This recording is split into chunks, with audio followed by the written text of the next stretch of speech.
Welcome back to the Backcountry Pa Podcast. This one is one that I've been wanting to do for a while now. I'm not the greatest with trees, and this one here, we talk all about trees in this one. We talk about food sources too in the big woods. We talk about different cuts. I sit down with Kenny Kane from Pennsylvania. He's a forester in Pennsylvania here. I mean, he was a perfect guest for this episode here. We talk a bunch about trees, a bunch about cuts, the importance of them, why they're important. We have discussions about, the deer population in general. And it's a great conversation all about trees. And even in the video, I put pictures with the video so that way you can kind of look at it and get a gist of what they are. So that was something that I wanted to put in the video just because I'm going to go back, probably watch it a ton of times just to be able to learn that stuff. But it was a really great conversation. He was recommended to us by Ryan Gliski, actually, in the first episode of the Woodsmanship series, and it's awesome. I even sent him pictures of trees when I was out scouting. I was like, what are these? And he got back to me right away about what they were. So really cool dude, really fun to talk to, really great episode. You're going to learn a lot from this episode. It's an article that I found that actually was on Penn Live. It was released July 31st, 2025. So there's a big debate about Monday, Saturday opener, all that kind of stuff in Pennsylvania here. Traditional Monday deer opener would return to part of PA under lawmakers' proposal. So there's a proposal put in right now, which I do not see it passing at all. It's kind of like the whole Sunday opener where they wanted to try and like Maryland, like it's, you can hunt till 11 o'clock in the morning. And then you're out of the woods from 11 to 3 for the hikers and all that kind of stuff to go hike and walk their dogs and go on horseback rides and ride their bikes. Like, it just adds a lot more complication to not only us as hunters, but to the game wardens who have to enforce these laws. Legislation introduced by State Rep Eric out of Westmoreland would create 2 start dates for the regular firearm deer season using Interstate 80 as a rough dividing line. The bill would have northern counties return to the traditional Monday and have those in the southern region on the Saturday before the holiday. To me, that makes absolutely no sense. Why does it fucking matter? Like, if you're having 2 separate, there's going to be people in those southern that don't want to have a northern counties would be on that Monday, the traditional Monday that it always was. And then the southern would be that Saturday. That makes no sense. There's no way that should ever pass. There's no reason that should pass. You shouldn't have 2 separate, half the counties coming in on Saturday and half the counties coming in on Monday. That makes no sense at all. That would be stupid. I mean, you can't do that. That would be idiotic. The one thing I've always said is, like, why can't we just, if Sundays were a thing, why can't we just have it a Sunday opener? Everyone's happy then. Even though there's going to be people that are unhappy, there's going to be people that are happy about it. No matter what we do with the Saturday versus Monday opener, people are going to be pissed. It's just the case in point. It's just going to happen. There's going to be people upset about everything you do. Just like the Sundays. People are upset because Sunday was approved. It's life. People are going to be upset about everything in life. Things that happen good, just you look at presidential stuff, right? There's always one side versus the other side. There's always going to be that side, a Saturday versus Monday, a Sunday versus no Sunday. It's going to happen all the time. Crossbows with compounds, crossbows versus guns, gun hunters versus bow hunters, or archery hunters in general. It's always going to be a thing. There's always going to be something dividing us all the time. Let's just keep it one or the other and stop trying to make everyone fucking happy. Like, just do what makes sense. If you have a Saturday opener, keep a Saturday opener and say, listen, we're not changing it back to a Monday opener no matter what. It's not going to happen. Or, hey, how about this? How about we meet you in the middle and we do it on Sunday? Then you're going to have people upset because they have the opener on Sunday, and people who want to go out opening day can't because they don't want to hunt on Sundays. People are going to be mad no matter what. It's going to be interesting to see what happens, but if that passes, that's going to be a whole nother bucket of worms. But before we guys get you into the episode here, partners and support for the podcast, first of all, you guys, biggest supporters out there. XOP, OnX, Deer Hunter Synthetic. Go get some scrape stuff. Highly recommend. I just actually put it out a bunch on one huge, like it was a fallen over tree, and it had a major trail going underneath it. And I could tell they're licking these limbs that go underneath here. And I was like, you know what? I'm just gonna put some pre-orbital stuff and put some stuff, the mix in the actual scent itself, and I doused the whole tree down pretty much. Everett's Guns in Dorrance, PA, about an hour and a half from me in Lancaster County. They got some hunting blinds up there, some really nice hunting blinds, connector boots, Coda Sounds camo. Go check them out. Go up there, grab a cup of coffee and talk deer, and check out some used guns he has. Then you have Campco. Use code BCPA10 to get 10% off your entire order. It also goes to conservation. So I think if you buy one of our hats too on there, $3 of that goes to conservation of our choice. Deer age. I love the fact that I got my deer age this year. It was pretty cool to know how old he was. 3.5-year-old 6-point in the big woods. Pretty cool. Use code all capitals Backcountry PA to save you 10% off on your entire order. Whether you get a kill kit, you buy some aging kits for a doe that you want to know what's on your property, some buck you want to get on, the age of on public. Really, whatever. If you want to age a bear, they'll send that in there too. If you want to age any animal that you harvest, make sure. I don't think they want to do squirrels though. Don't send squirrel stuff. They won't be doing squirrels. I'm reach out to them. I don't really know. They might do a squirrel, but really want to thank you guys for listening, for the support. But please give us a rating, review on Apple or Spotify. I really appreciate that. And make sure you subscribe on That's YouTube. A lot of public, and it's just cool to go up there and just explore. And it's like, man, what if? It really is. It really is. And that's like one of the biggest things that I see is like there's been a shift over the last decade, but really I'll say definitely within the last decade is timber companies always left their land open to public hunting. Like, because for us, managing the deer herd, managing the forest, we gotta keep the herd in check. So that was our, that was the timber industry's way of doing it, is leaving it open to public hunting. But now it's shifted because so many people want to come up, to the Northwest, North Central PA, have that place to go, have their own piece of paradise, and they're willing to pay for it. And, the timber asset that these folks bought 10, 20, 30 years ago has declined in value. So they have to do something to try to get that back, which I see it. We manage a bunch of hunt leases, but I also hate it in a way. It's like, dang, I hate seeing these things change, but I don't own it. What do I do? So it's like, I hate to see any more, because like us as hunters have so much to do with how like the entire ecosystem's managed. And sometimes people throw that out the window, and it's like, man, we all have to wake up, and we're all in this big, shit show together. So let's figure it out. Yeah. It's crazy. Like even like the Game Commission has that hunter access program on their website, and I've went on there multiple times to reach out to people, and I've gotten back multiple times saying, oh, we're leasing the property out now. It's like as a hunter looking at that, it's like, man, like that's public access that we could have just had access to.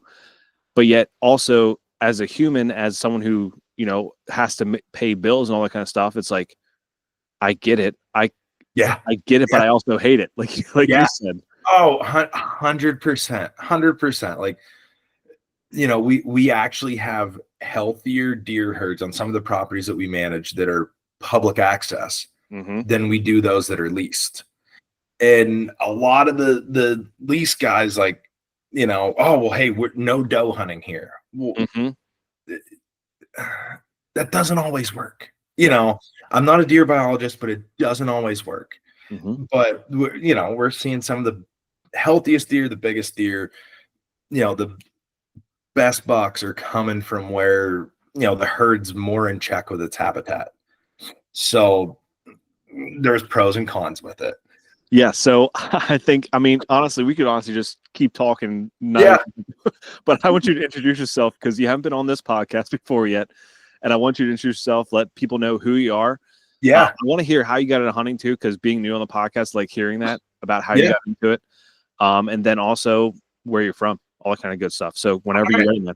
Yeah, so I'm Kenny Kane. I'm a forester. I now own a consulting forestry firm, Generations Forestry, which our home base is Kane, Pennsylvania, but we manage timberland all throughout southern tier of New York, out to the Catskills, central Pennsylvania, northwest Pennsylvania, you know, from timber sales, forest inventories, timber appraisals, forest management plans, wildlife habitat projects, anything that goes on in the land we're doing, we enjoy doing. And really how I got into hunting was so my Generations Forestry. So I bought the company from my father. He worked for a fella for 30 years, bought the business from him in 2013. And then I bought the business from him, and then I bought the business from him in 2023. So time's flying. But yeah, like I got into deer hunting because that was how us foresters manage the forest. We're trying to get the trees that we want to grow are also the trees that deer want to eat. So that's how I got into it. My dad hunted his whole life. And I started tagging along with him when I was a kid. And I'm just like, hey, I really like this. But the way I was brought up hunting was kind of different than I hunt now. But I think all of us, we could probably all look back of, how the hunting camp thing has changed. Where now it's kind of like, well, hey, I got my turf. I'm hunting here. I'm targeting this buck. Where now I've jumped down that, where before it was like, well, hey, all right, we're all going to camp, and here are the properties that we're having high deer herds on. That's where we're going to hunt deer, not hunt a buck, hunt deer. Yep. Where we've kind of shifted, which has its pros, has its cons, but that's really that's how I got into hunting, and that's what really drove me into forestry more so than the business. Yeah. Is I got to be around a lot of super cool guys that my dad worked with. And it's like, well, hey, I really enjoyed hunting, and I learned how important hunting is to managing our forest, managing our resource. And I'm like, oh, well, this is cool. I can do what I love and do what I love during the week. Win-win. While you're out there doing your job, you can be scouting that piece of your cutting. Like Right. And I'll say now, one of the big things is, it used to be like the properties we were working on were the properties we could hunt, but now with all the hunt leases, it's changed. Yeah. So the properties that I'm working on, I'm managing the habitat for my clients or managing the habitat for those hunt lease folks. Yeah, I definitely could see, like, back to when you said about that switch for the camp mentality type thing. When growing up, it was always like go out pretty much brown and down, right? Yep. Like it was like whatever legal, you're shooting it because you don't know if you're going to see another one that day. Like that's pretty much how we all went into it. Exactly. And now it's like I had a conversation. Like I saw someone post this yesterday. I forget what, I want to give him a shout out for it if I can remember. Hunt Solo, I think it is Hunt Solo Public or something like that. Okay. Yeah. But he posted like why he likes to hunt solo. And it was like, yeah, I mean, that's 100% right. I love hunting solo, but yet I also love the camp mentality. I'll go to camp and do all that camp stuff, but then like I'm going, like, that's kind of my escape. Yeah. I'll see you at dinner. We'll have breakfast. We'll have our coffee, but see you later. Like, I had that like a lot this year. I was lucky enough to kill, the buck of my lifetime this year. And it's like, my wife's like, oh, hey, you're done. I'm like, no, I'm just getting ramped up. Yeah. I went to camp hanging out. I'm like, I'm not even hunting, but hey, I'm going to go move stands, check cameras, do this, do that, push deer. I'm just there to hang out. I think when you get a buck down, I think your mentality completely changes then. I think then it's like, then you're more willing to go out there and help someone else get a deer down, because pressure's off. Yeah, the pressure's off your shoulders. Like I had an opportunity at one early in October and wasn't able to recover it. And then come the second week or last week of rifle, I finally got a buck down. Then like all this weight was finally lifted off my shoulders, and I was like, well, now I can go out with my dad and actually enjoy it and like hang out. It's like, oh yeah, like this was awesome for our deer camp. Usually, and and this is like kind of with the change, like the road that our camp's on, there was 14 camps, and when I was a kid, all 14 were full. I mean, like our camp would sleep like 6 comfortably. We'd have 8 to 10. Like that was just the thing. Where this year there was 4 camps, and each camp may have averaged 3 to 4 guys. Ooh, see that? Which is a bummer to see, but now it's like, hey, we got the whole hill to ourselves. Like, we got it left alone, but had a, the kid was, I'm gonna say kid, 23, first time hunter. So I got to take him out. We got on some deer, couldn't get a shot, but like riding that wave with him was 10 times better than if I still had a tag in my pocket. 100%. I mean, I like I said, they have that extended rifle season now in the 1W where my camp is now down in Bald Eagle. And I went out with my dad, and it was a small doe he shot, but it was the only one he got all year. And I was there. Like, I still look at that hunt and it means so much more. And it was so much more exciting than any of the deer I got down last year. It was just, it was so fun. Oh, for sure. I mean, I look back, this was, boy, 5 years ago. I had a deer that I was chasing for 3 years. I'd get 2 pictures of him every year. He'd disappear. And, I'm like, I'm trying to get and I killed like one of my other target bucks in bow season. And I'm like, well, hey, it's raining. It's opening day of gun season. Let's just try to do a drive. We're, do a little drive. We're 20 minutes from camp. Let's try it and see something. And my dad ended up killing that buck that I wanted. Yeah. And I'm like, that was 100 times better than if I could ever got him. Yep. It's like, it was all just the mentality, and all of us were more amped up that someone else got it than one of us. Yeah, I think if you know of the buck that you're targeting, like if you're chasing a buck, like this is the first year, maybe the second year I'm chasing a particular buck, but yet I'm not going to pass up another buck because Ryan Glitzky, who was on the podcast, he was like, if you never shot 130s before, you shouldn't pass up 130s to shoot a 150 or 160. Exactly. So it's like you need 130s in your pocket before you can get a 160. It's all about getting those reps. It's getting those reps, and this Moose, a good buddy of mine, like with him, it's not like he just laid down and he's benching 315. Maybe he was, but you got a baby step to get there. Like I'm still working my way there. Came out of the womb benching 350. Yeah, he did. He definitely did. Oh gosh, wish I could do that. Yeah, me too. So the reason we have you on this episode here is because, one, you've never been on the podcast before, so I want to pick your brain about that, and also you're a forester. Yes. So like I want to pick your brain, and you're part of the woodsmanship series that we're doing this year. Yeah, and I am terrible, absolutely terrible with trees. Like, I think I know them. Like, I see acorns on the ground. I'm like, those are acorns, obviously. But where's the actual tree? Like, what kind of, is it red, white? Like, what is this thing? Right. Yes. So, and like, obviously there's different kind of cuts. There's clear cuts, there's Shelterwood, there's select cuts, there's burns, there's all this kind of stuff. So I really want to dive into like the importance of them and how they benefit the deer itself. Yeah.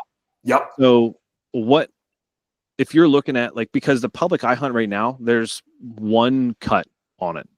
Right. And that's like, but they're doing burns now, but yet there's no cuts, they're just doing burns. So what's the difference there between, like, let's start out with cuts first. Let's not get too in the weeds right now, but what's a clear cut, and how does that like kind of benefit deer?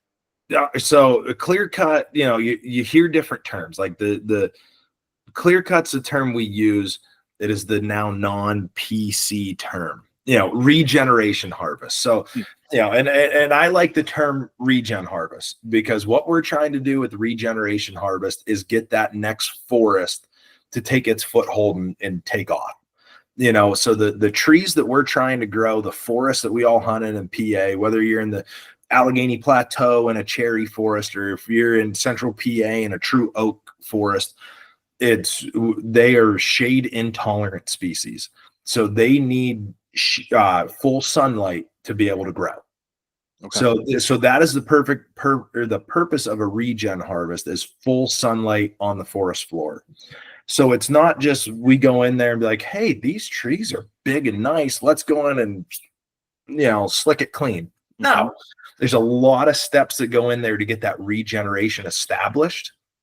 So then when we get that regeneration established, that's when we're seeing, hey, how much shade is in the, is the overstory casting? Is there deer pressure? Is there, other invasives, other species that are growing and competing with the trees that we're wanting to grow? So, one of the things we deal with a lot is like black birch, striped maple, American beech growing in, and those are more in the shade tolerant. So they do really, really well in that partial shade. So if you have an oak, oak regeneration, CA tall, and it stays in that partial sunlight, when you have it started, that's when you want to do that overstory removal, clear cut, regen harvest. I'll bounce around between all three terms. Yeah.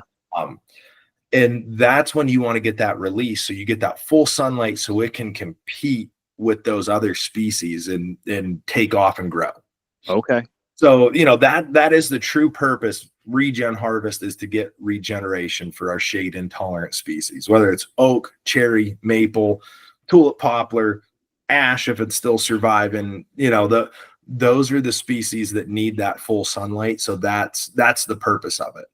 Okay. So a regen harvest would be a clear cut. Is that what you're pretty much saying that's what that would be called in your in what you're very, very few trees left per acre. In those trees that you see, whether you're hunting timber company land, state forest, game lands, national forest, we're all working on the same scheme.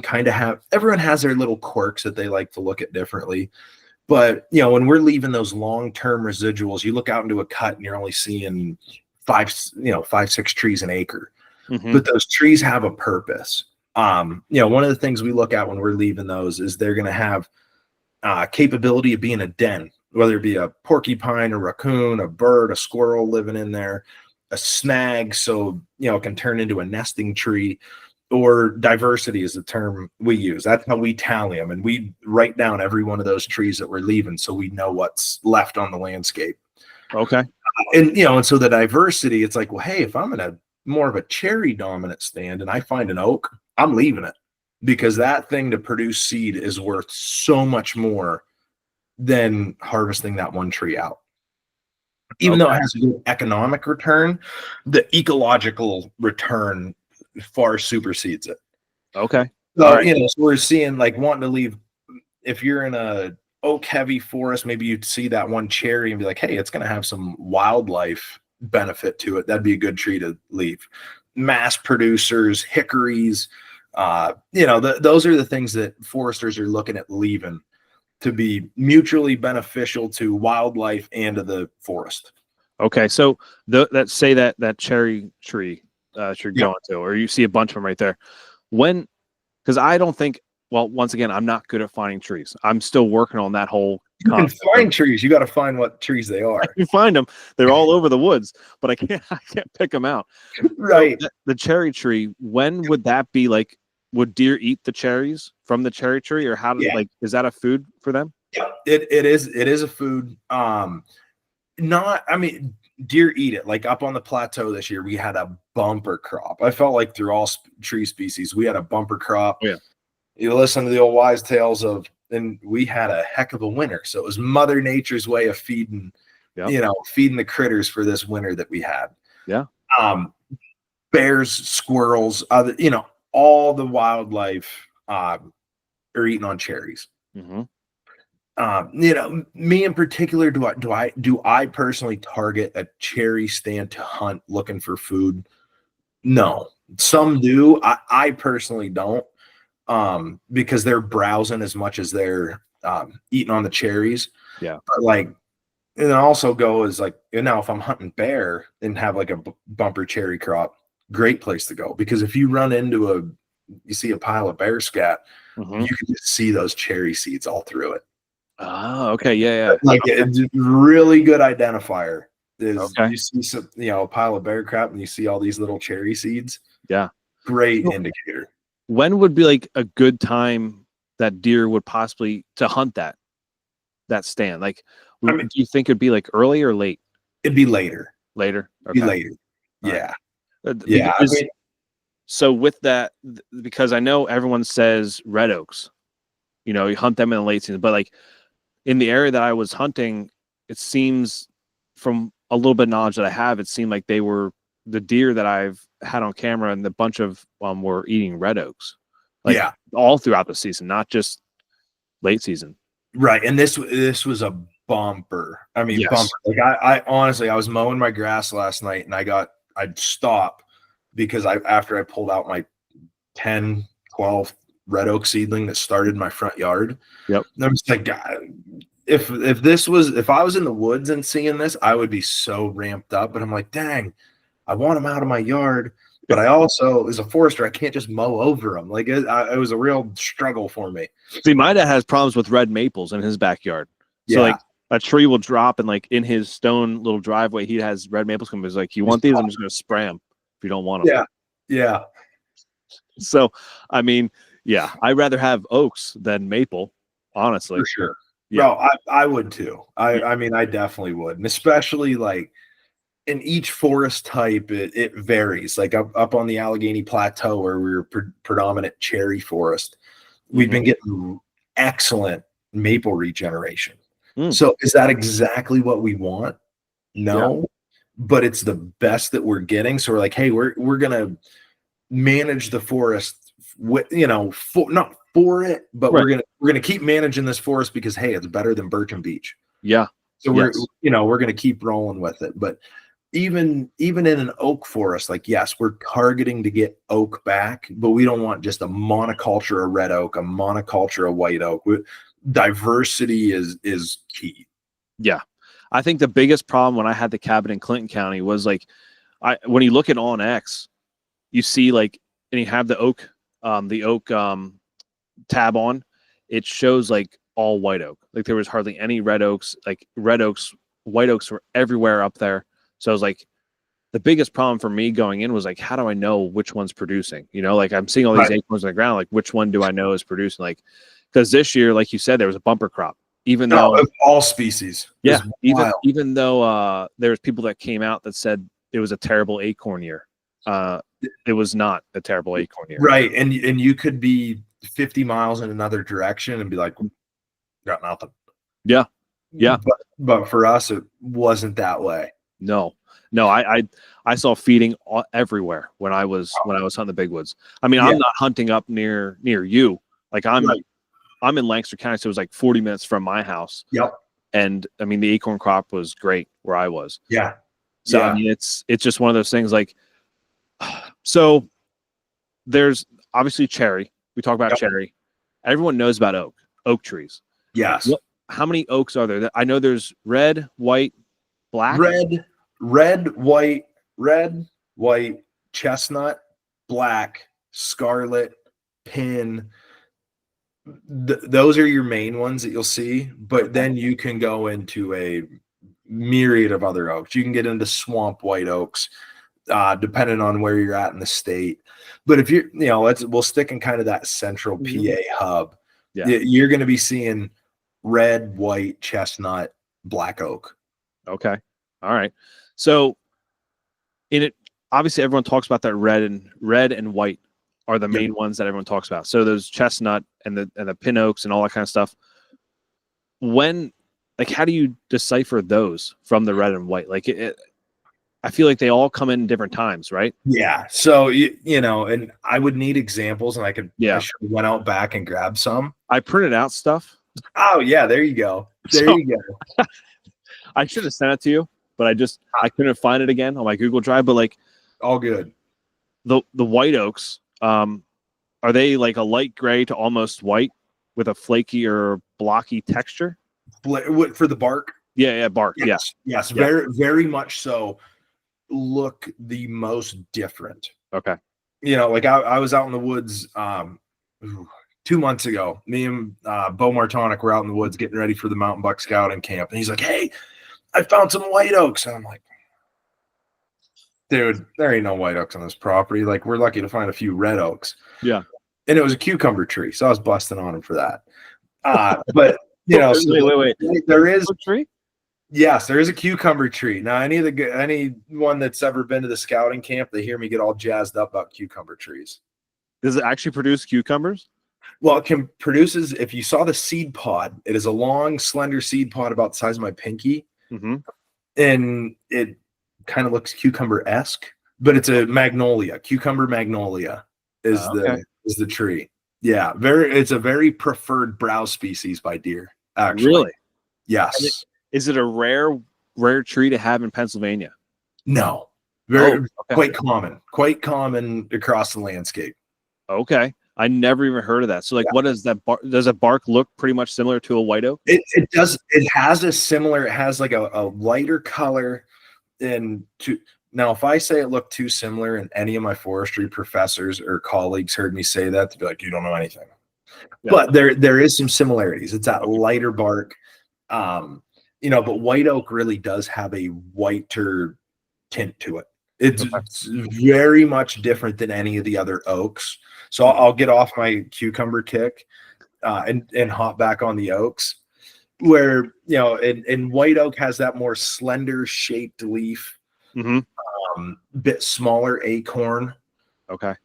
And it is truly one of the most preferred, most valuable wildlife species, as well as right now it's the most valuable saw timber species. Okay.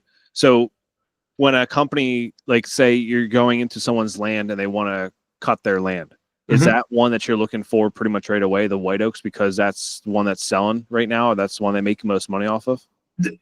If someone's looking at it in strictly an economic point of view, yes. Okay.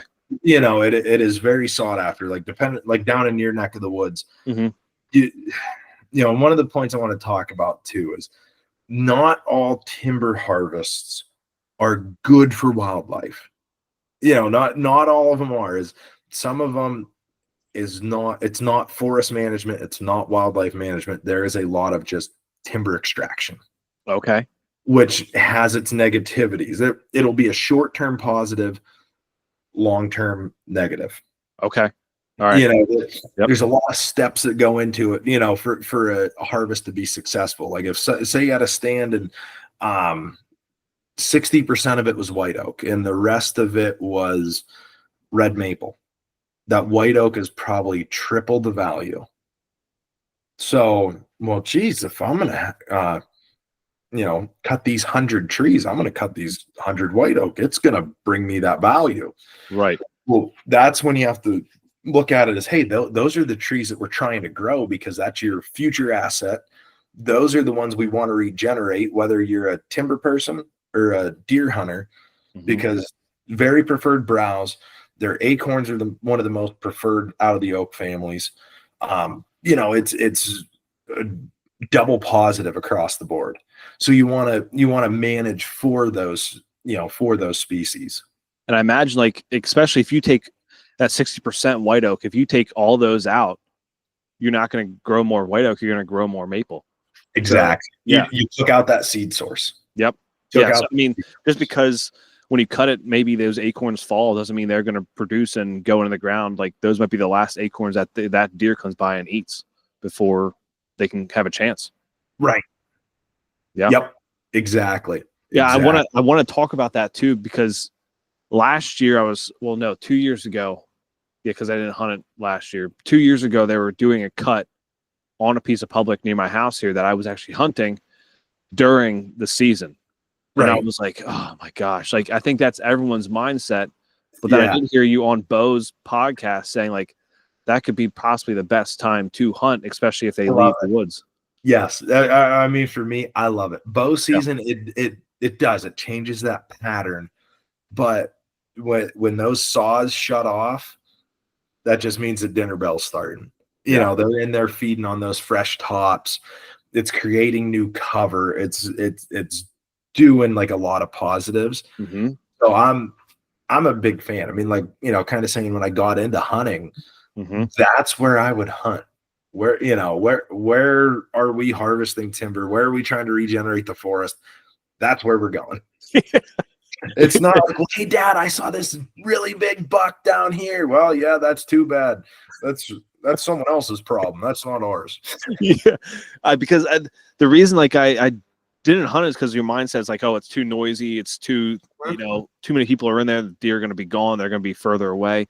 But then I talked to this guy who was coming out, and he was like, yeah, we're sitting right in the middle of a clear cut, and I had this 5-point come right by me and all that kind of stuff. Like, he had deer walking up to him in the middle of the clear cut. So it's like you kind of have to make a mental shift with it. It's like, okay, they are looking for food just like we are. Right. Yeah. 100%. I mean, they live to survive. We can go to the grocery store, go to the freezer. I mean, for them, they're out eating to survive every day. Yeah, our daily thing is like eat, sleep, wake up, and work. There's just eat, sleep, survive. That's it. It's the only thing that matters. Yeah. So outrun predators, you know, all that kind of stuff. But like, yeah, and that's, you know, I think the best thing about the whole woodsmanship series that we're like doing is like we can tell you all this stuff, or like I can learn all this stuff from you. Yeah. Like the only way you really learn it is by going out, like looking at it. Yeah, right. You got to go out and see it. Like I can tell everyone, like, hey guys, like this is a great thing. Now, should you go out scouting where there's a timber harvest when you hear machines going? Absolutely not. Not safe to do.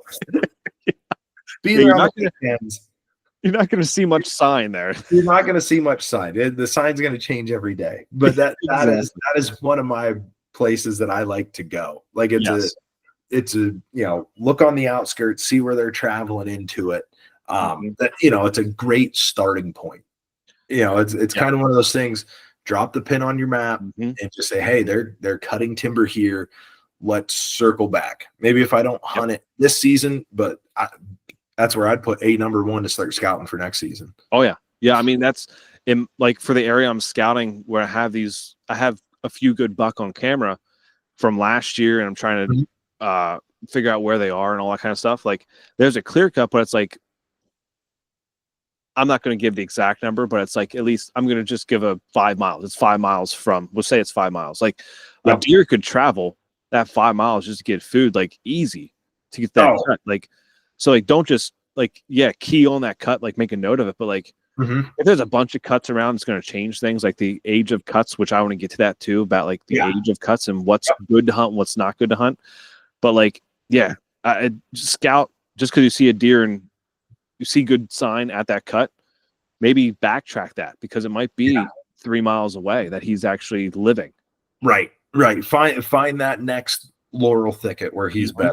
Find that, you know, the valley that he's crossing. There's so many things to find based off that first area. Yep. And that's the fun part, right? Like that's for me, that's the fun part. Is like, I'm sore. I put like 10 miles on, and I was out like 6 days. So I did like, I think it was a total of 80 miles in 6 days. So it was like, I was very sore, but you know, I'm trying to get this buck. Right. Like I do anything for this buck. Absolutely. Except for deal with rattlesnakes. That's where I draw the line. Yeah. There's a snake on my shirt. Not saying I like them by any means. No, I'll deal with them at work. If I got to deal with them hunting, I'm finding a new area. I was gonna say, with your job, I imagine you deal with quite a few rattlesnakes. So like, how do you, what do you do like precaution wise for that? I mean, we will wear snake chaps, you know, like if we're in a snaky area, but we really try to strategize and get to those real snaky areas in the winter. Okay. You know, when it leaf out, starts warming up, it's like, well, hey, we know there's snakes in this valley.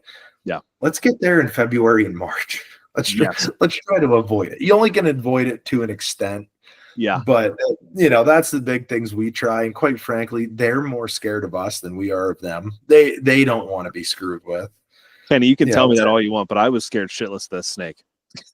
Oh, you want to hear someone scream like a girl? That's me.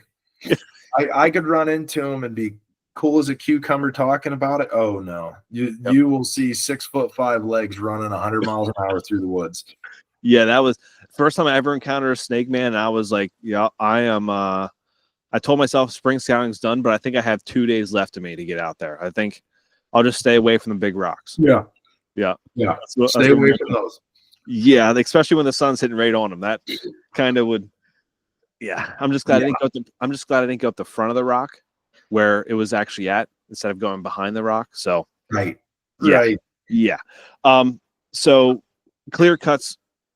We're still on that topic a little bit here before we went down different rabbit holes. I want to get down to select cuts then, but for clear cuts, we talked about how certain trees are being cut, but yet it's not just those trees you're letting the light into; it's all this other vegetation that deer love to eat.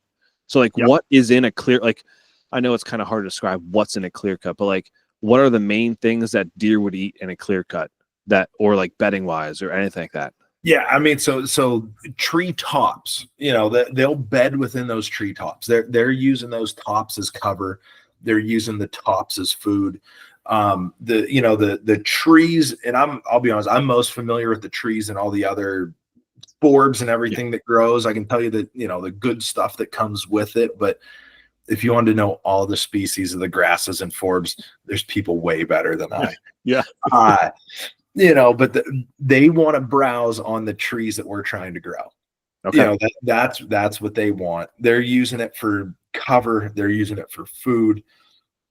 They're using it for their travel corridors. I mean, they're using it a lot. Now, I'll also say, like, those treetops, they'll bed within, but we also like having those treetops left in a harvest because they're going to go jump into the middle of treetops. Yeah. They're going to, be on the outskirts up against maybe a log or how the top lies. But those treetops, we as foresters use them is they're like a natural deer barrier. Okay. Deer are lazy's not the right word, but they're like us. You're going to go if you're, on a road trip. Oh, okay. Well, we could go sit down and get a steak and a salad and a healthy meal, but it's going to take an hour and a half to get, or you just swing through and stop at Wendy's. Like, you're taking that interstate pull off, grabbing something quick and back on the road. Yep. That's what those deer are doing. They aren't going to go meandering through all those tops. So we do see the best regeneration within where those tops are. Okay. Where there's not tops, that's where you see, more browse pressure. Okay. So like, all right. So they bed and they feed in those tops. Okay. All right. I mean, I never really looked at it like that, to be honest with you, of them bedding on the outskirts or inside of it. And like, I knew they would feed on it probably, but to bed on the outskirts, like, I mean, it makes sense. Like, you could have their back to it. Like, if it's a buck, let's say buck or doe really will have their back to it. Multiple doe will have their back to it. Other ones will be looking the opposite way. Like, I mean, it makes sense. And then, like, obviously with those cuts come a lot of thickness, like the briars, the blueberry bushes and all that kind of stuff. So like, they like to feed on that stuff. Oh, they love feeding on that. Yes. Which is crazy to me because you think like it's painful to walk through for us. Right. Like, how can you chew that and actually enjoy it? And, and this is one of the things too I always look at is like, do you ever break off a black birch branch and chew on it? No. Tastes like root beer? No. Yeah. So black birch, one of the other common names for it is sweet birch. Okay. So it's a tree that we aren't really trying. We grow it. It's not a preferred, not a very high value timber species, also not a high value wildlife species. Deer don't like to browse it. But if you, see a black birch branch, snap one off, chew on it, it tastes like birch beer. Very, very sweet flavor. Like, you just sit there and gnaw on one. It's awesome. And I'm just like, okay, snap off a maple and it tastes like you're chewing on bark. Like, it tastes like dirt. Yeah. How do we get these deer trained to eat this sweet birch, but they're eating the trees that taste like dirt? Right. It's so funny to me and so amazing to me of like these deer that we love to chase them, love to study them and do all this stuff. Like, and they know what they need when they need it. Like, they won't overeat on white oaks, or they won't overeat on red oaks. They won't overeat on the browse. Like, it's so insane to me. Like, their body knows what they need when they need it. Right. And one of the things, like, I'll say some foresters like, oh, those deer are overeating. No, they're eating what they need to survive. But the habitat that we're providing, there's too many deer, than what the habitat can sustain. So so there's all that give and take to it. Absolutely. Forester Kenny's like, oh, those dang deer are overeating everything. Well, no, they're eating what they need to do. Yep. But there's just, whether it's too many deer for that area, or there's not enough good browse and enough food for them in that area. So, certain one of the measurements is like deer per square mile. Different areas, different regions have a different level of comfort of how many deer per square mile. Yeah. If you're in a very heavily managed area, it can sustain a lot more deer per square mile than a area that is not managed. I don't want to say very well, but more of like a natural type area. Okay. It doesn't have the habitat to hold as many deer per square mile. Okay. Yeah, because up in where my cabin was, and I keep referring to this because it's like the one area that like there wasn't any clear cuts. Like the closest clear cut to where I was, it was an hour away even from my cabin even. So like it was just pure hardwoods. All around. Like it was no clear cuts, there was no select cuts, there was no burns. It was just a protected wildlife area. Right. Just no one could touch it. And that was the hardest part for me. I was like, how do I find these deer? Like there's like, because everything you heard about big was like clear cuts this or select cuts or burns, or like it's like I'm just pretty much chasing a ghost right now because I don't know where to go to find these things. Right. Because like just for as far as you can see, for miles, for hundreds of acres or thousands of acres, it is the same forest type. Yep. Same age class, same understory. There's not enough sunlight. Maybe some areas, like say it's a natural area, which we have natural areas all throughout the state. Yep. Well, a natural area, and say they got hit with gypsy moth defoliation. Yep. It could be a jamming spot this year and next year because they got defoliated. So that means full sunlight was coming onto the forest floor, and you could get a flush of, those shade intolerant species that we're trying to grow and deer love to eat. That would be an awesome spot to look at. Like for, people that hunt those areas, whether you're in a state park, state forest, national forest, a true wild area where there's no management going on. As a forester, I'm like, oh my gosh, how did they not spray for gypsy moths in those areas? We're going to lose, hundreds of acres or thousands of acres of a productive forest. But it is Mother Nature's way of getting that full sunlight on the forest. And that's honestly, that's what I was thinking the whole time you were saying. I was like, everything happens in the world. Like for every positive, there's a negative. For every negative, there's a positive. It's like, positive negatives interact. Like, we had that. What was that? Two years ago, the gypsy moth. Or what? Yeah. Up in that area. And then, like you said, like it could be regenerating. It's just a way of naturally regenerating the forest floor. Yeah. I mean, one of the best oak regeneration stands I've ever seen was on 322 leaving Phillipsburg, heading to State College. And when I was in school at Penn State, it got hit with gypsy moth, natural flush of regeneration. And they did a regeneration harvest.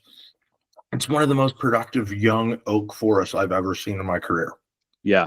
I mean, that's it's created by Mother Nature. Yeah.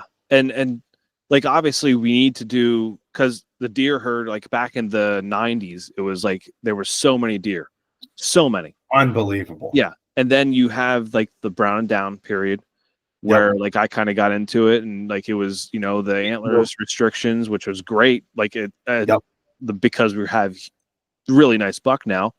Yeah. But yet, we had to do it to speed it up a little bit, speed up that process just a little bit, because Mother Nature takes its time. We had to speed up because we wanted to keep that, the deer around and have them healthy. And now I look at, like, this can go way off in a rabbit hole right now, way off. Let's go down it. CWD, right? Yep. This is a very controversial topic with all hunters. Very. I think it's a real thing, right? Yep. I think CWD is 100% real. But I think, like what we're just talking about, Mother Nature, Mother Nature has its way of cleaning the herd out. So is CWD, yes, it's bad, but is it so bad because we're making it that way, or because Mother Nature isn't doing what we think she should be doing? Right. Man, that's such a valid point. I mean, like, and I go back to forest management with this, like, kind of parallel this. Mm-hmm.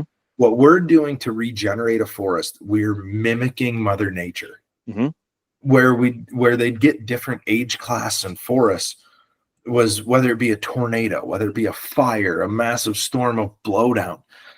That's all we're doing is mimicking Mother Nature. Like I said about the best regenerated oak forest was from gypsy moth defoliation. Yep.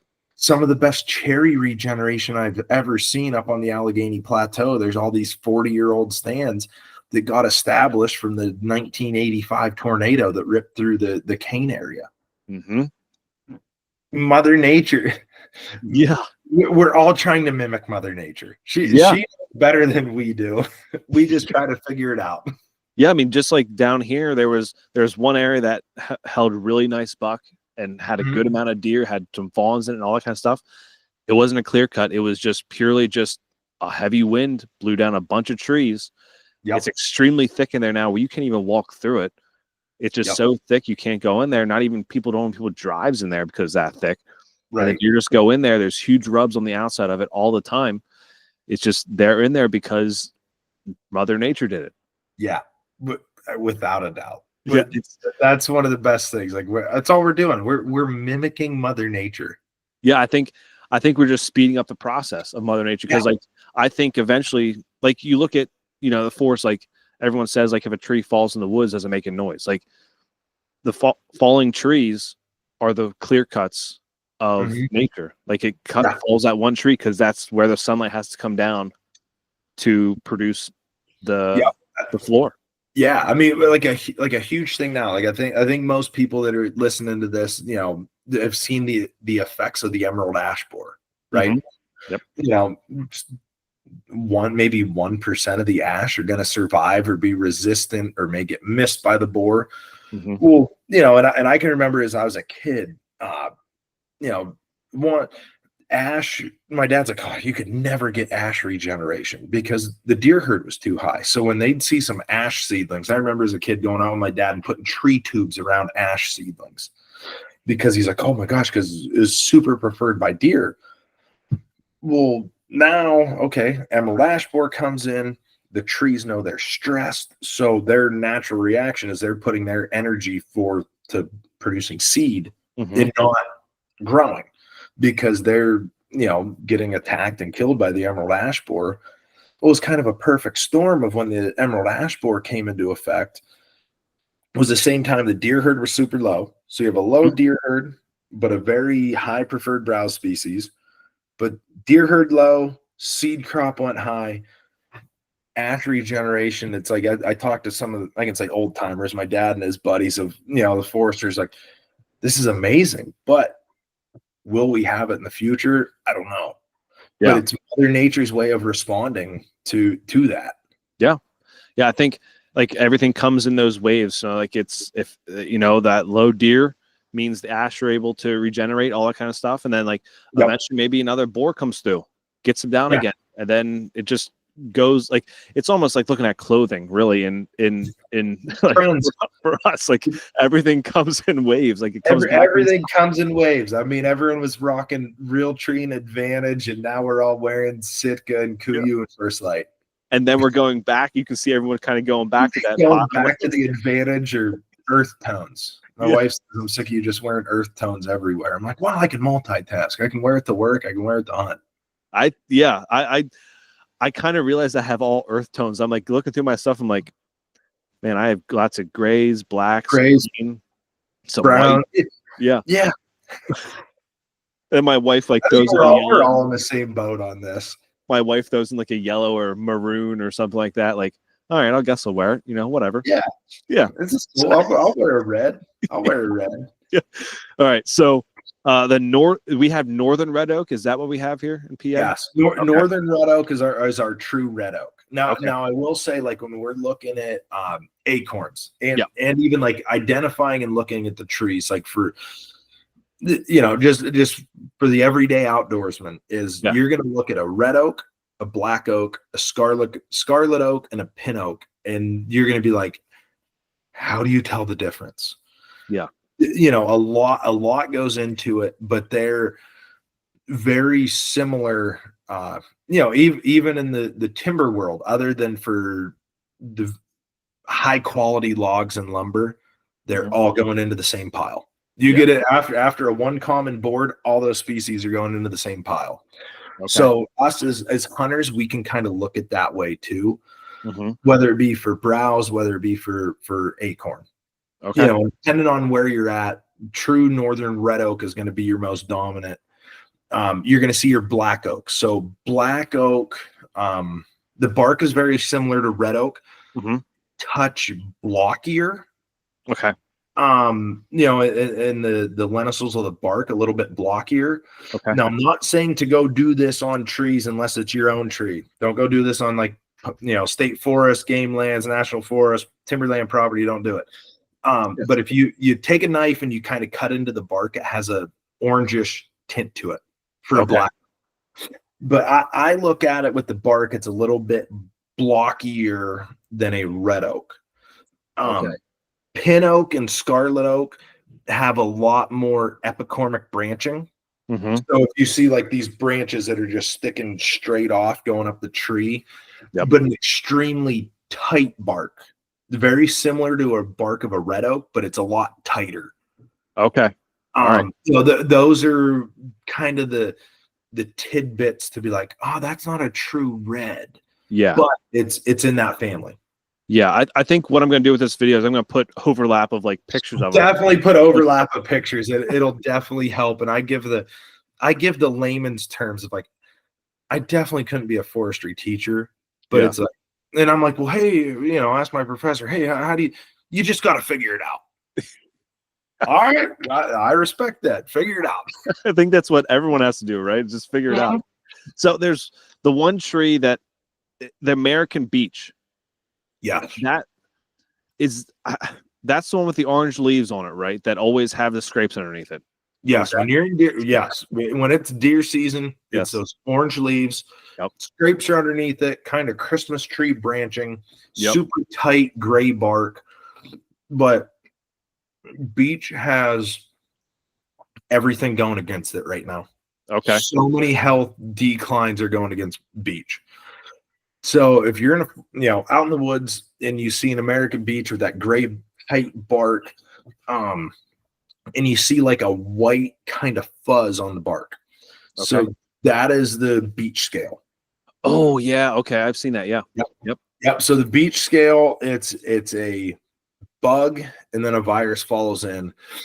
And that's what causes like all the interconnect, like the beech brush. So if you see a big beech fall down, all of a sudden it's just beech brush everywhere. Yeah. Those root systems are all interconnected. Oh, okay.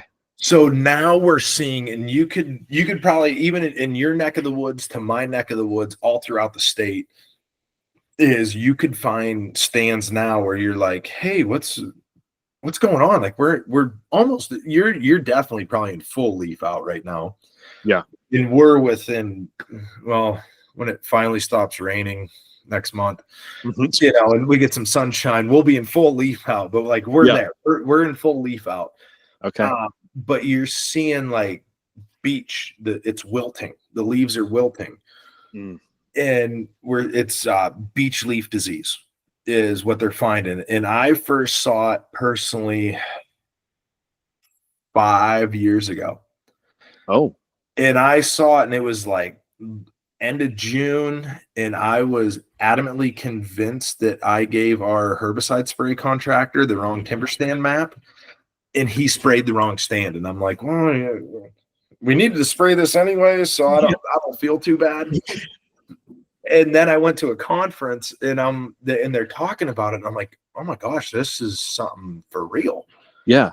And they're finding that it's fungal activity in the soil is so it's, fungus attacking these leaves. Wow. So it's actually so when it's on the bark itself, it's going into the tree. Yep. So and we're talking two totally different things, impact and beech. So beech scale is one. Yeah. Now we have beech leaf disease as the other. Oh my gosh. And it is caused by they're doing a bunch of soil research and everything behind it. Okay. And it is increased fungal activity in the soil. So at first we were only seeing it in the understory, but now we're seeing it in the overstory. Oh wow.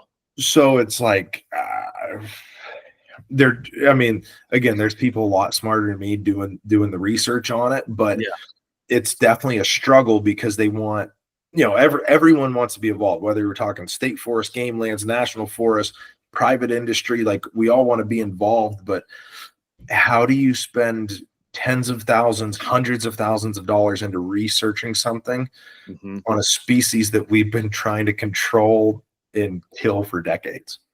Yeah, I mean that's wow. Yeah, so they've been trying to kill the beech tree. Yep. Wow, and I'll say controlling the beech brush. Okay. Because there's been, after the beech scale, I want to say, like talking to my father, it was in the mid 80s it started showing up in these beech stands. Okay. And beech has never really had a high timber value. Right. But for managing the forest, we're like, geez, we got infected trees, got to do something about it. Right. Well, it's never gone away, and that's why, like wildlife wise, beech is phenomenal. Beech nuts are one of the most nutrient dense food sources out there. But it's very seldom you see a bumper beech nut crop. Right. And it's just because the health of it's so poor. So it's like on a landscape level, we want to, you just don't want to monoculture a beech brush because it's totally unproductive other than for cover. It's not a good browse species unless it's producing beech nuts. It's not good for wildlife. Yeah. I mean, I wonder, because in the area, I was actually just thinking about that. I was like, why have I not seen, like, usually I always see scrapes underneath beeches and all that kind of stuff. Like I've seen them kind of go more towards like laurel now, like in the area. Like I'm wondering if maybe that's because it's there moving away. And then this could be something too. And I'll be like, you just pop something in my mind of like, I'd always kind of hone in on, beech trees, because you have a lot of those Christmas tree branching, epicormic branching. So it's, a lot of good, scrape licking branches. Well, maybe if they're losing their leaves, maybe they're kind of losing their gusto as that scent licking branch. Yeah. I mean, like, quite for everyone listening to this, like, seriously, pay attention, reach out to me, let me know, because that's something as a hunter, I'm like, I'm going to start looking for that. But as a land manager, it's like, wow, that's another negative going forth. Yeah, because I mean because laurel, I mean, it holds its leaf for like it never really loses it. Like even when they scrape it, like it's still there. But you can see, like, that's why I love laurel so much. It's like you can tell which branch they're licking because those leaves start to like just die out. Yeah. I'm like looking at it, I'm like, yep, that's a scrape up there. I'm like 100 yards away. I'm like, yeah, those leaves are dying. That's a scrape. I just go right to it. That's what I used to do for like the beech tree. Is like I can see a beech tree, like I guarantee there's a scrape underneath that tree. Right, because you'd see that that licking branch would be broke. You'd see kind of that die back and browning of the leaves, and it's it's something you can catch your eye on for sure. Yeah. So then let me see here. I want to talk about this one because I didn't see this one, and I want to see if you see this or not. Yeah. It's the Eastern Red Cedar berries. Have you ever seen them before? I have seen them. I'll be honest, like in my neck of the woods, don't get into them very much. Like they're definitely someone else that can speak way much better than I on them. Okay. All right. Because I obviously I looked up pictures of like all the trees that deer feed on a PA, and that one came up. And like I was like, I never saw a tree with those. It almost looked like blueberries on like a pine tree. Is almost what it looks like. Yeah. And then serviceberry. Have you ever, like, I don't really see too many. Well, no, I have seen them. I'm looking at the bark. I see them. Yeah. Yeah. Looking at the bark. You've seen them. Juneberry. You ever hear someone use the term Juneberry? I have. Yes. Yeah. Service berry. Juneberry is kind of the layman's term of it, where they start berrying out in June. Okay. Super tight bark.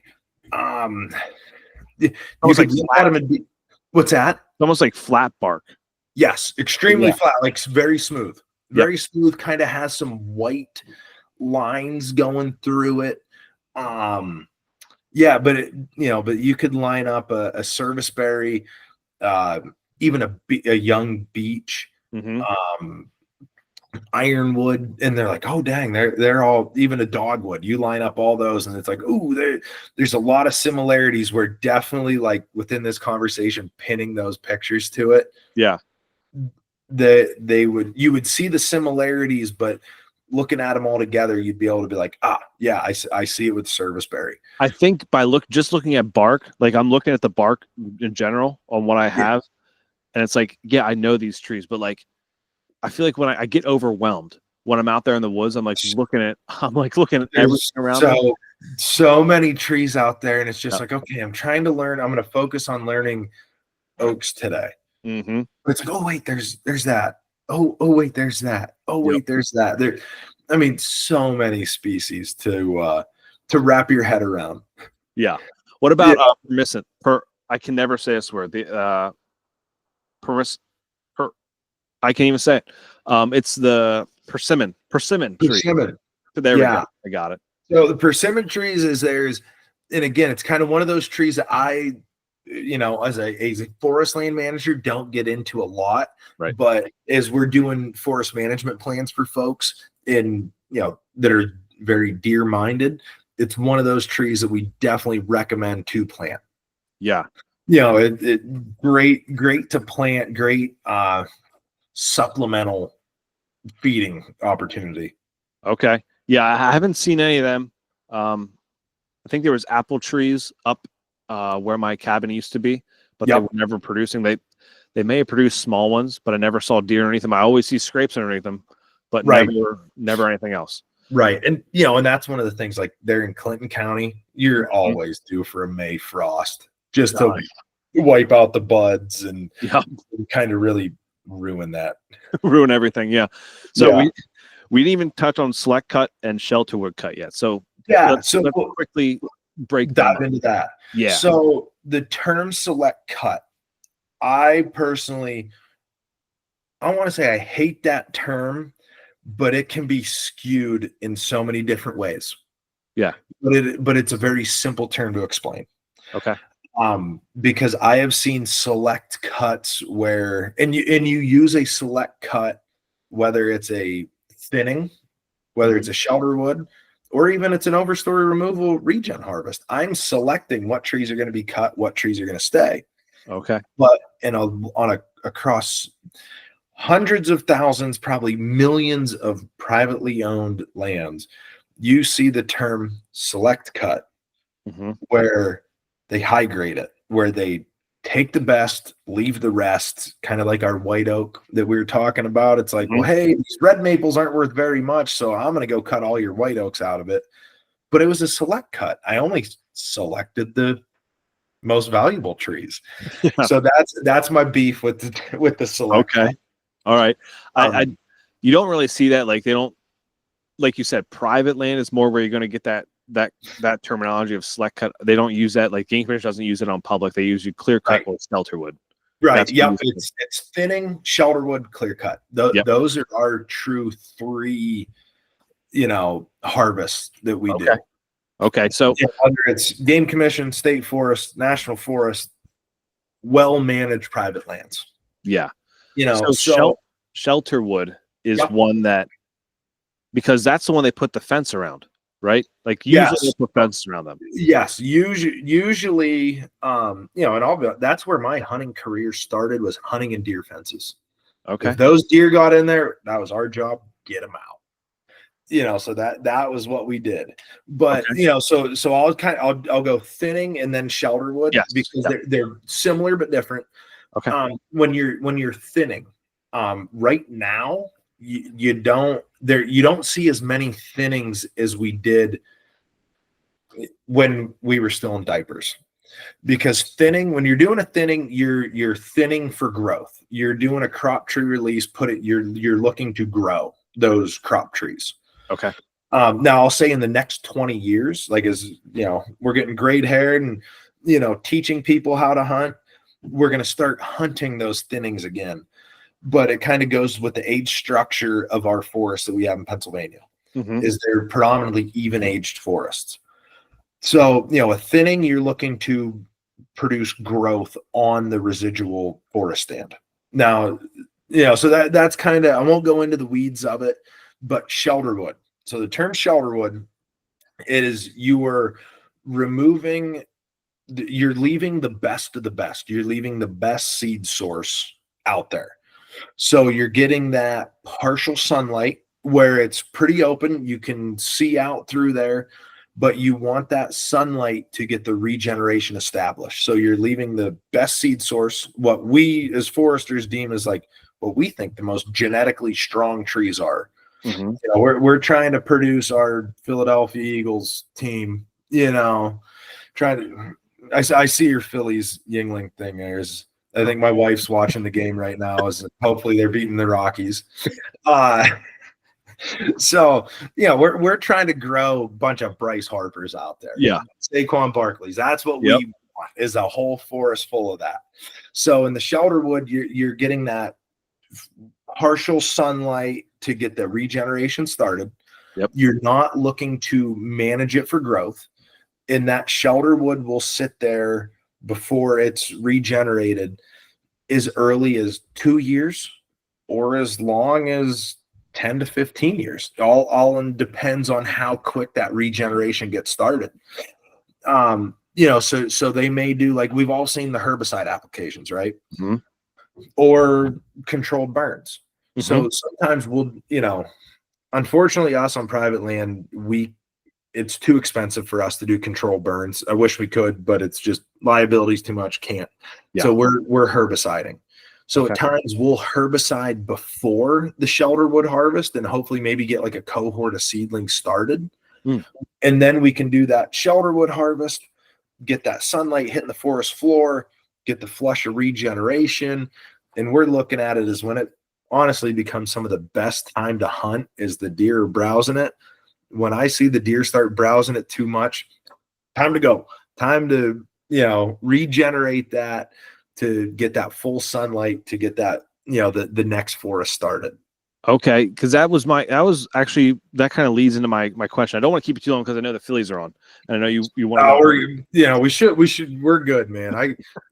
But like the area that I saw that they're burning now. I saw the first year I went in there, they burned, but they didn't cut anything. Now I did see a lot of turkey in that area, so you know, but it's very rocky in that area too. But like what you just said about doing the herbicide and then letting the seeds grow and then cutting, is that possibly what Game Commission could be doing too, where it's like, you know, they're doing that burn and then they'll go back in there, do that select cut or thin or clear cut. Is that something they would do too? Yeah. And here's one of my things, like with the Game Commission, is they get a lot of criticism, but those guys and gals are phenomenal at managing the forest, the ecosystem for wildlife. Their goal is to manage for wildlife. Yes. That is number one. Yeah. Timber is probably somewhere down in 2, 3, 4, 5, or 6. Yeah. What they do for the forest is to manage for wildlife. Number one. So there could be stands where maybe it's a poorer site, heavier to chestnut oak, you know, just not a great growing site. Yeah. Where they're like, hey, we're not going to get the regeneration. You know, even if we harvest this timber, it's not going to give a good economic return. And we may not get those oak, you know, maybe the oak species growing back. So they're doing burning to keep a steady flow of early successional habitat, to keep the forbs coming back, to get regeneration started, where me as a land manager on private land, be like, hey, we got regen started. We got to get that next forest rolling and harvest the timber. Where they're like, no, we're getting our browse. That's all we need. we need to keep that heavy cycle of just that habitat rolling. So they're doing a lot of things that I would look at like, oh, hey, this is what I would do if I was managing that for timber. And I could talk to their land manager and they're like, yeah, we're not going to cut that stand. We're burning it to get rid of that interference so that we can get, whether it's laurel, birch, fern, stilt grass, a bunch of things they don't want to grow, so they can get a flush of maybe it's just low bush blueberry, so that it can feed a wood rat to deer to grouse, woodcock, everything in between. Like that's what they're looking for. I mean, the Game Commission always gets a bad rap. Yeah. Oh yeah. But I'm lucky enough to know several of their foresters, went to school with them, got to be mentored by one of them. They're as good as they get. Like they're good people. They really do care for what's best for wildlife first. Yeah. It may interrupt on how you're hunting something at that time, but take a step back, look at it big picture, and then come back. Yeah. Maybe come back next season and be like, whoa, what happened here? This is awesome. Yeah. Yeah. I mean, just yesterday, me and one of my coworkers, we were marking a timber sale out on the Allegheny National Forest, and we had to drive through some game lands, and same thing. We're like, man, they burnt this last year. Like, why the hell aren't they in there cutting it? They should be in there cutting it. Look at that regen getting started. And we're just like, and we saw turkey, we saw deer, we saw bear, every other critter through there as we were driving through it at 50 miles an hour. Yeah. Like they accomplished the mission they want to accomplish right there. Yep. Yeah. I mean, that's kind of what I was thinking. I was like, there's no way they can cut this, like for just the terrain features and how much they have to move to be able to get in there and cut things with how rocky it is too in this area. It's like, I don't think they'd be able to really cut too much, but you never know. I mean, they could if they felt like it help the habitat, like you said, like it help the wildlife. They may do a just a crop tree release where they're just chopping, a chop and drop. They're just dumping the junk species they don't want out, and maybe cutting the birch or red maple out from some oak. That they're looking to do a lot of that. Yeah, I just hope I can get this buck before they move down towards me, so then I have to find him again. Exactly. So that was the burns that I want to talk about now. Quickly for the oaks, the red. Let's focus on red and white. Yep. What's the they drop at different times of when they reproduce and when the acorn is perfect. So like, what's the time frame for that? It's gonna be kind of late summer, early fall. Okay. That's when they start dropping. Now, sometimes you'll get a stand where it just produces. And and one of the things, and there's an article, if I can find it again, National Wild Turkey Federation put out an article last spring or the spring before, and it's like 30% of the oaks produce over 70% of the acorns. Okay. And I could look at it like when I'm looking to mark a Shelterwood harvest, I just see this Roman column, beautiful 50-foot before there's a branch, red oak. That's what I want to leave as my seed source. Okay. But that tree may just not be a heavy acorn producer.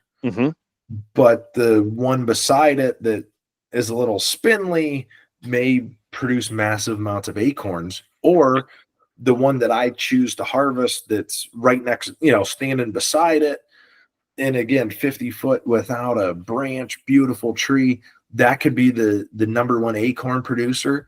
And there's literally no way to tell unless you're standing there on the days it's ready to drop. Yeah.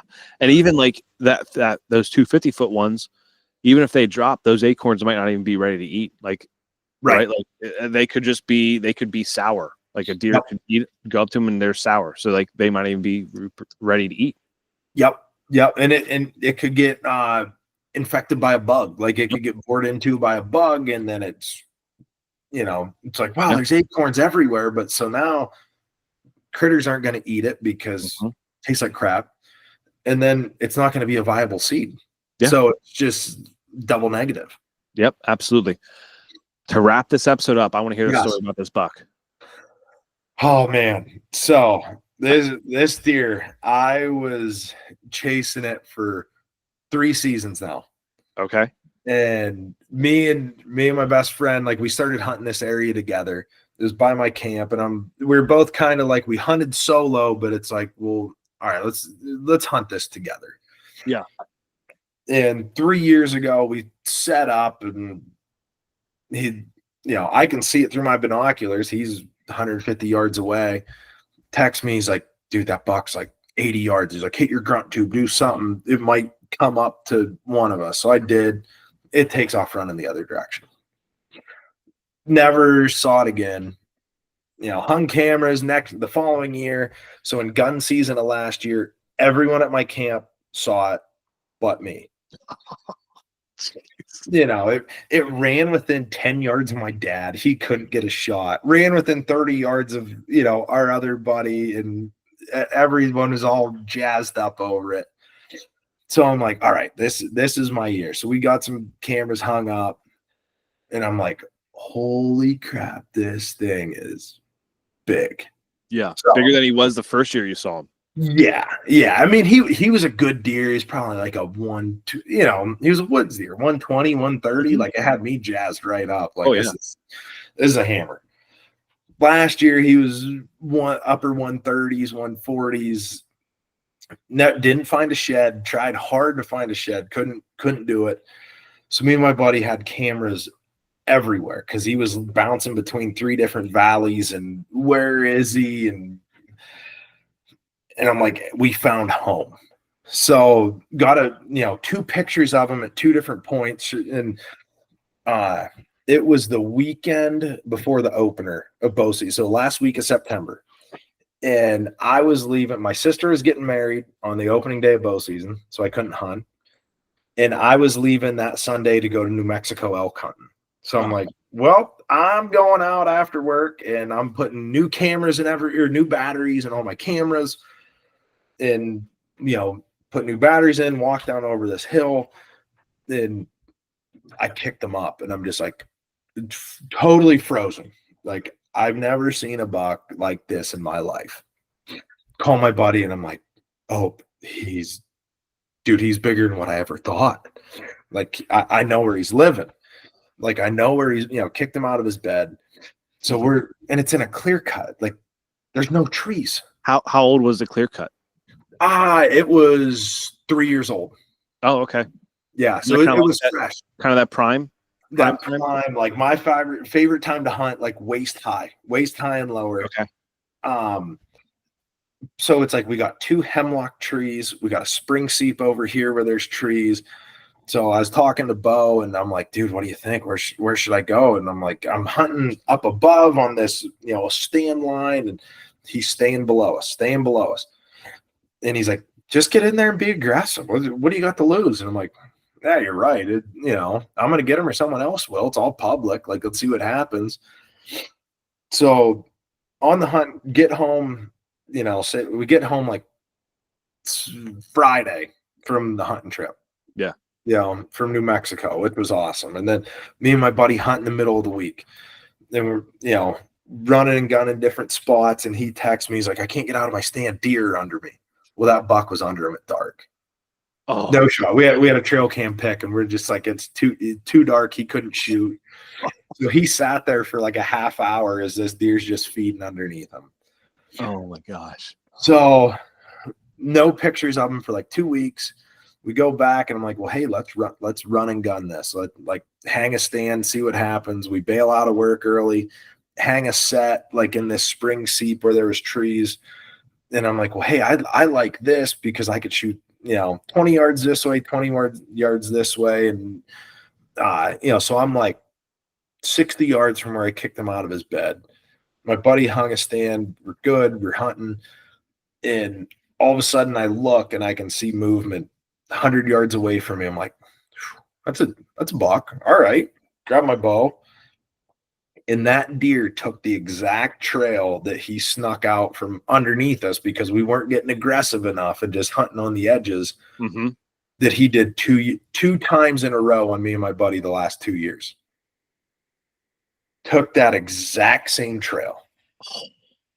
And he came, and I thought he was dogging a doe, but he was running with a little, just a little fork-horn buck. Yeah. That little forky starts working a scrape, and I'm like, all right, where's that? And I thought he was gonna come right underneath me. I see him come up. I drew my bow back, and that this little forky busted, and I'm like, it's now or never. Let it fly, heard it hit, and just totally froze. He circled back around, kind of started almost like he was coming back up, and I didn't know enough to nock another arrow. Like, I couldn't believe this didn't happen. Yeah. So I sit, he runs off. I sit down. I call my buddy. I'm like, I got an arrow, and I'm like, just stay till dark. We'll meet up after dark and, kind of figure this out. And he's like, all right, yeah, I'll just stay in my stand. I'm like, I don't know what's going to happen. I don't know if it was the deer. And then he calls me 10 minutes later. He's like, oh, screw this. I can't sit here knowing, like, you could have an arrow in him. Yeah. So I call my dad. I said, hey, we're, at this stand, meet me here at the, this stone pit. You're going to see, me and Opie's trucks parked there. All right. And I'm like, it's 45 minutes for him to get there from his house. Mm-hmm. So I'm like, all right, I'll sit here for a half hour, go grab my arrow, walk up to the truck. It'll all, work out. Mm-hmm. It's like 25 minutes later. I finally get down out of my tree. My buddy texts me. He goes, I'm heading to your truck. I find my arrow, find blood. I'm good. Next thing you know, here comes my dad just barreling down through the woods. And I'm like, how'd you get here so fast? I knew how big that buck was. I had to get here. So me and my dad, my best friend, track this deer. And, we're going. And my dad just starts yelling. And I'm like, what? And he couldn't even. It's like, it's there. It's right there. Laying there dead. And it was like 50, 60 yards from where I shot it. And it was the longest track of my life. It was literally somewhere between 50 to 75 yards. Mm-hmm. We were all like the hands and knees just crawling. There's no blood. Like, I'm freaking out, hanging ribbons, every speck of blood. And I look and I'm like, oh yeah, Ray Charles could have found this one. Like, it was awesome. Oh my gosh. What was he? Was he 156 and 4/8. Oh, was he a mainframe? Typical Mainframe 9. Yeah, nice. Yeah. Couldn't be a mainframe 10, huh? No. Just had to be a 9. And I'm just like, I wish it was an 8 because the 9 was about 1 inch. Yeah.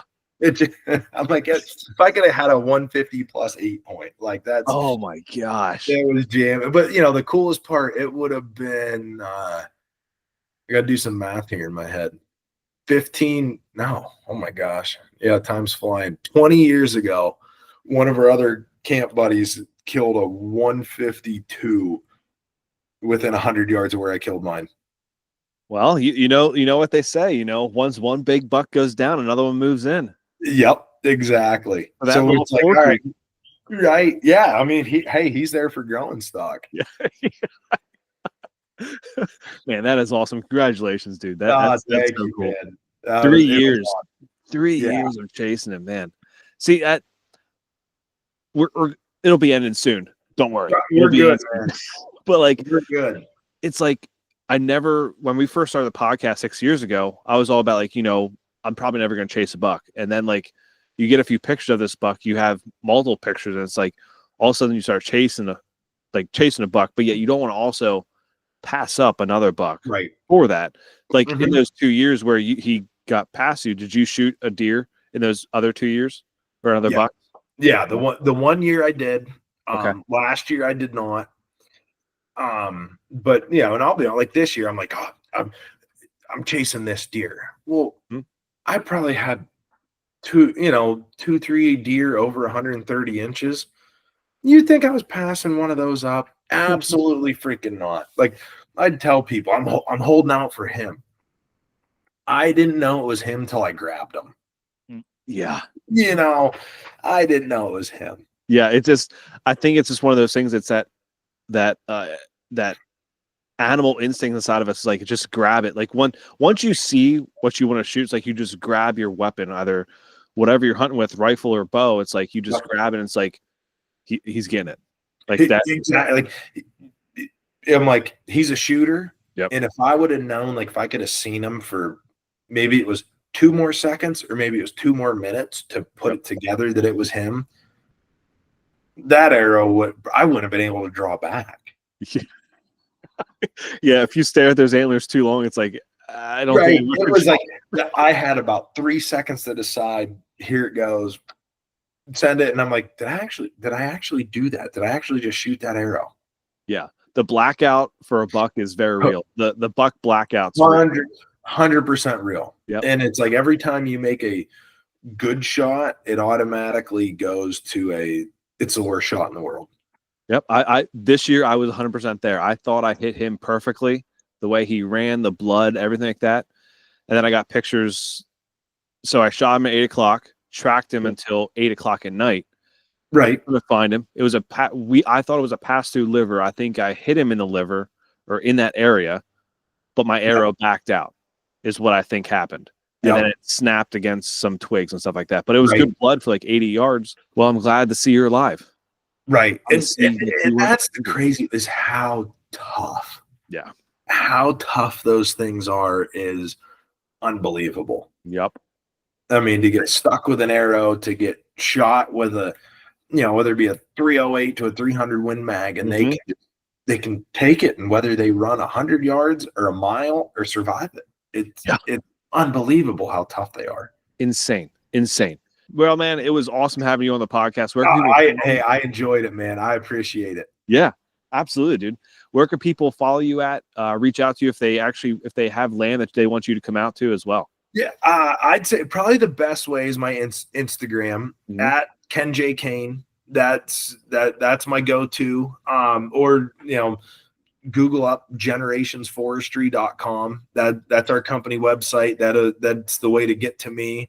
But if I'm not saying I am active on Instagram, and I say this all the time, is people are like, hey, Kenny, you should post this, whether it be, going through like what we talked about, educating on forestry and stuff. Even though I'm very talkative, as most people that do know me know that, foresters are very introverted people. But, if people gave me that push to do more, maybe I would. Yeah. But yeah, that's probably the best way to get me is my Instagram is at Ken J Kane. Cool, man. Well, once again, I really appreciate you coming on here. It was a fun chat. Hey, I'd do it anytime, man. I really appreciate it. We might have you back on then. Please do. All right. As long as we don't have to have like a bench off with moose or something, then we'll be all right. No, we won't have to do that at all.